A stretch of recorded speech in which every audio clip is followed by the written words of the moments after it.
આ જે પ્રોજેક્ટ છે એ શિપ બિલ્ડિંગ પ્રોજેક્ટ છે, શિપ બિલ્ડિંગ ડેવલપમેન્ટ પ્રોજેક્ટ છે. ને આ પ્રોજેક્ટ એક સ્કીમ છે, શિપ બિલ્ડિંગ ડેવલપમેન્ટ સ્કીમ છે, એની અંડર આવે છે.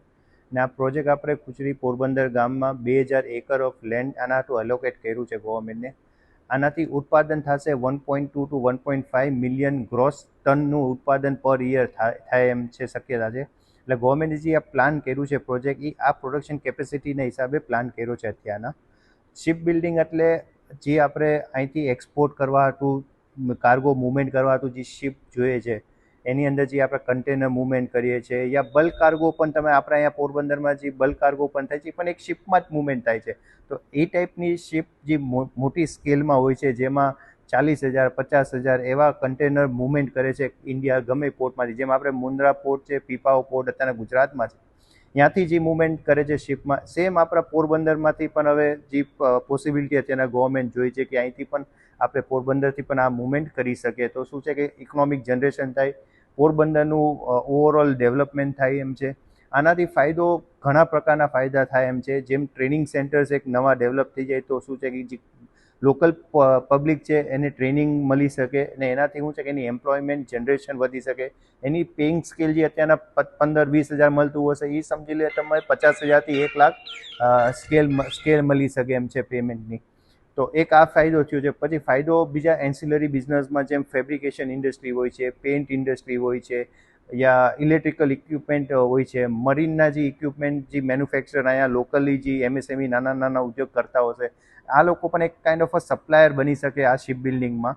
ને પ્લસ ડાયરેક્ટ ને ઇનડાયરેક્ટ જોબ જનરેશન પણ આમાં ઘણું થાય છે. ડાયરેક્ટ જનરેશન જોબ છે એ તો સમજી લો એક એન્જિનિયર હોય છે એને એક જોબ મળી ગયું. ઇનડાયરેક્ટમાં સમજી લો કે રોડ ટ્રાન્સપોર્ટમાં આપણે ટ્રકનું જે મૂવમેન્ટ થાય એમાં જે ડ્રાઈવર છે એ એક ઇનડાયરેક્ટ જોબમાં આવી ગયું. પછી ફૂડ ઇન્ડસ્ટ્રીમાં જેમ ફૂડ કેન્ટીન ને આવી બધી વસ્તુ છે તો એમાં પણ ઇનડાયરેક્ટ જોબ મળે છે. તો આ ડાયરેક્ટ ને ઇનડાયરેક્ટ જોબનું પણ ઘણું બેનિફિટ આમાં થાય એમ છે.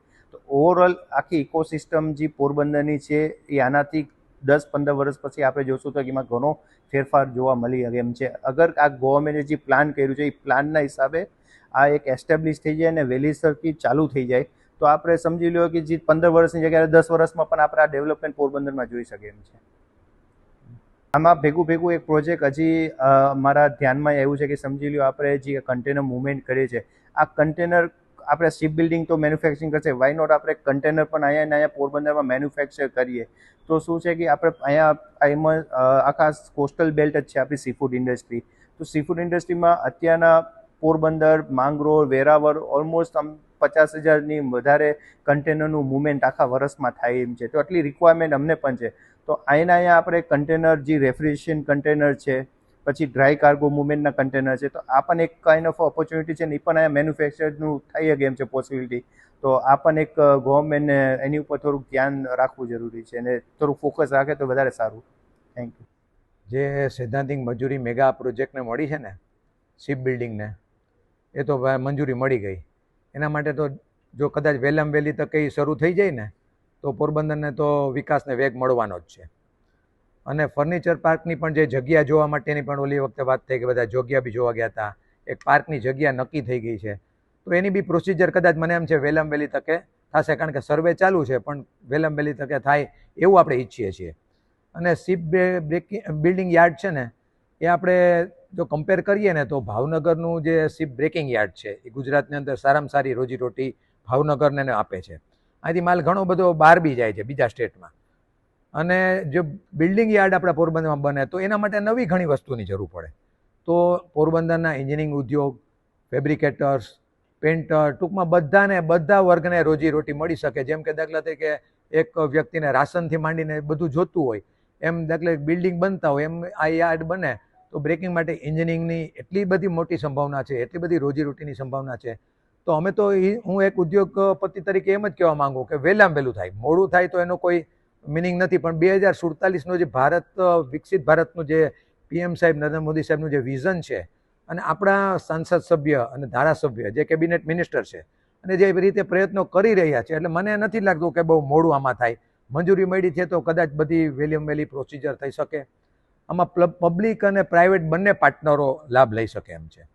જેમ કે વર્લ્ડ લેવલની ગણતરી કરો તો જાપાન છે, ચાઇના છે, સાઉથ કોરિયા છે, એ બધા આ શિપ બિલ્ડિંગમાં મોટા પ્લેયરો છે અને કદાચ પોરબંદર એ માટે નિમિત્ત બને. ગાંધીજીનું ગામ છે, સુદામાનું ગામ છે. આઝાદીમાં ગાંધીજી આપણે આટલું જેમ કે પ્રયત્નો કરીને આઝાદી અપાવી, તો હવે મને લાગે આર્થિક આઝાદી પણ મને લાગે પોરબંદર જ આપણને અપાવવા માંગે એવું તો મને લાગે કે આર્થિક આઝાદી એટલે કે જેમ કે આપણે દાખલા તરીકે આવો કંઈ પ્રોજેક્ટ, મોટા મેગા પ્રોજેક્ટ આવે તો જ રોજીરોટી મળે. ના 200-400 કરોડમાં કંઈ થવાનું નથી. આ હજારો કરોડના પ્રોજેક્ટ છે. તો મને એમ છે જેમ વિશાખાપટ્ટનમ છે, ચેન્નાઈ છે, એ બધા દાખલા મુંબઈ છે, મઝગાંવમાં છે, ગોવામાં છે, એ રીતના જો પોરબંદર એનાથી પણ મોટું કદાચ એના વિઝનમાં હોય તો આપણે મને એમ છે સારામાં સારો બેનિફિટ પોરબંદરને મળી શકે અને આખું સૌરાષ્ટ્રનું ડેવલપમેન્ટ થાય. ખાલી પોરબંદર પૂરતી વાત નથી, મને એમ છે આખા સૌરાષ્ટ્રનું ડેવલપમેન્ટ થાય. અને આપણે હું તો કહું કે ભગવાનને બી પ્રાર્થના કરીએ કે વહેલામાં વહેલું થાય અને આ લોકોની પ્રોસિજર વહેલી થાય તો જ આપણે પોરબંદરને ફાયદો થાય એવું મારું માનવું છે.